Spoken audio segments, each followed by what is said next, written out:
ظاہر کیا سمجھتے ہیں خاص طور پہ جب ہم بات کر رہے ہیں مذاکرات کا جو پہلا دور تھا وہ بہت خوش اسلوبی سے ہوا، ہاٹ لائن کریٹ کر دی گئی اور خاص طور پہ بات ہو رہی ہے لبنان میں، لیکن لبنان میں حزب اللہ کا جو بیان آیا ہے انہوں نے کہا ہے کہ ہم مزاحمت جاری رکھیں گے۔ آپ سمجھتے ہیں کہ جو ایران کی پراکسیز سے متعلق بھی گفتگو ہو رہی تھی،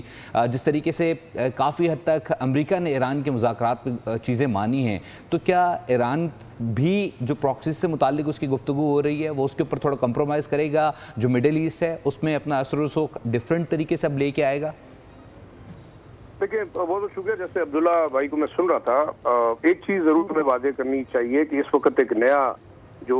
ہم کہہ سکتے ہیں، کل R4 جو منسٹرز تھے ان کی ایک میٹنگ ہوئی، پاکستان، ترکی، ایجپٹ، اس میں بھی ایک بات بڑی قطر، اس میں ایک بڑی کلیئر واضح بات کی گئی کہ ہم ری الائن کریں گے اور انشور کریں گے یہاں پہ جو ہے ایک پرماننٹ آرڈر ہونا چاہیے مڈل ایسٹ کے اندر۔ ایک بات یہ بھی بالکل حقیقت ہے کہ اسرائیل اور امریکہ کی ایران کے خلاف جو ایگریشن ہوئی ہے اور جو ریزیلینس اس وقت ایران نے شو کی ہے، جس طریقے سے وہ قوم اور تمام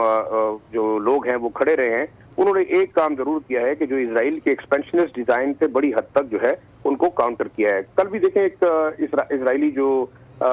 ڈائسپورا افیئرز کے منسٹر ہیں امیچائے چکی، انہوں نے ایک بڑی خطرناک بات کی ہے کہ اب ہمیں افریڈ ہونا چاہیے ترکی، قطر اور پاکستان کے ایکسس سے۔ یعنی اس کا مطلب یہ ہوا کہ جو R4 منسٹرز کی کل میٹنگ ہوئی ہے اس کے اندر بھی بڑا کلیئرلی یہ بات واضح کی گئی ہے کہ پرماننٹ سولوشن کی طرف جائیں گے، اور میرے خیال میں جو انڈیکیشن اس وقت آپ نے دیکھا، اس کے بعد طیب اردگان نے ایک سٹیٹمنٹ دی کہ سیریا اور لبنان کے اندر اسرائیلی ایگریشن ان کو جو ہے قبول نہیں ہے، they can go to a larger extent to counter that. تو اگر واقعی ترکی کاؤنٹر کرنے پہ آتا ہے تو بڑا مسئلہ ہوگا۔ اور ایک بات ضرور دیکھیں، اسرائیل نے آج تک جتنی جنگیں لڑی ہیں شاید یہ پہلی جنگ ہے اس نے کسی ایک طاقت کے خلاف لڑی ہے ایران کی شکل میں۔ اس سے پہلے تو وہ غزہ میں جو ہے وہ نہتے لوگوں پہ بمباری کرتا رہا،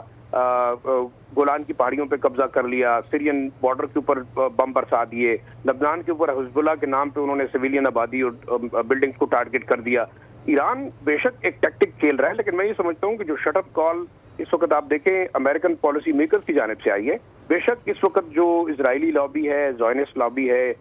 وہ امریکہ کے اندر بڑی انفلوئنشل ہے، چاہے وہ ڈیموکریٹ ہیں چاہے ریپبلکنز ہیں۔ ایک ریپبلکن آپ سمجھ لیں ایک soft face of Zionist support ہے، اور ڈیموکریٹ ذرا آپ سمجھ لیں اسٹبن اور ہارڈ فیس ہے۔ لیکن ایک ہی چیز ہے، جیسے عبداللہ کہہ رہے تھے کہ یہ محبت بڑی دیر سے کم ہوگی، لیکن جو واضح طور پہ امریکن وائس پریزیڈنٹ نے میسج دیا ہے کہ جناب اسرائیل کی سروائیول ہمارے بس پہ، ہمارے ہتھیاروں پہ، ہماری فائنینشیل سپورٹ پہ۔ کل ایک سٹیٹمنٹ میں نے دیکھی، $3.8 بلین کی جو اسسٹنس ہے یہ خود مانا نیتن یاہو نے کہ وہ امریکن ان ٹرمز آف ان کو دے رہے ہیں financial support for weapons and defence, اور ہمیں اب اس سے نکلنا ہوگا، ہم یہ نہیں چاہتے۔ تو ایک بات آپ ضرور ذہن میں رکھیے گا کہ امریکہ اور اسرائیل کے جو تعلقات میرے خیال میں اس سے پہلے تھے، وہ پریزیڈنٹ ٹرمپ وہ صدر ثابت ہوئے ہیں کہ انہوں نے بے شک اسرائیل کے ایما پر اپنے انٹرسٹ کو دیکھتے ہوئے ایران پہ حملہ کیا، لیکن آپ یہ مانیں گے کہ اگر اسرائیل کو کوئی امریکن پالیسی سے باہر نکالے گا تو وہ میرے خیال میں یہی پریزیڈنٹ ٹرمپ ہوگا۔ اور ڈی جی وینس کی جو لینگویج ہے وہ بڑی کلیئر ہے، وہ انہوں نے بڑا کلیئر میسج دیا ہے کہ ہم اسرائیل کے سبارڈینیٹ نہیں ہیں، اسرائیل ہمیں فالو کرے گا، ہم اس کو نہیں فالو کرتے۔ بے شک اس کے بعد نیوز پیپر یا پرو جو زائنسٹ میڈیا ہے، اور اس وقت آپ ایک سب سے امپورٹنٹ چیز کیا ہے، اس وقت جو زائنسٹ میڈیا ہے اٹ از ویری پاورفل، چاہے وہ CNN ہے، چاہے وہ CBS ہے، چاہے وہ AP ہے، چاہے آپ مڈل ایسٹرن نیٹ ورکس کو دیکھ لیں، ایون الجزیرہ ہے، تو وہ وہاں پہ ایک بہت بڑا انفلوئنس ہے اس لابی کا جو کہ فنڈ کرتی ہے زائنسٹ اسٹیٹ کو، اور میرے خیال میں یہ نیریٹو بلڈ کرنا انہی کا کام ہے۔ اب دیکھیں بہت ساری سٹوریز ایسی ہیں جو ایکسس پہ یا جو پریزیڈنٹ ٹرمپ کی سٹیٹمنٹ کو جس طریقے سے مینیپولیٹ کیا جاتا ہے اور ایک ہائپ کریٹ کی جاتی ہے، I think this is nothing a media hybrid war to keep this war alive. اور نیتن یاہو کا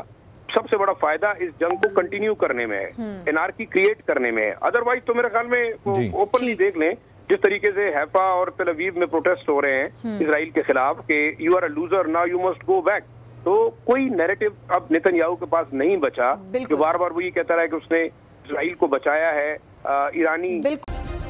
سبسکرائب کریں اور بیل دبائیں تاکہ کوئی خبر رہ نہ جائے۔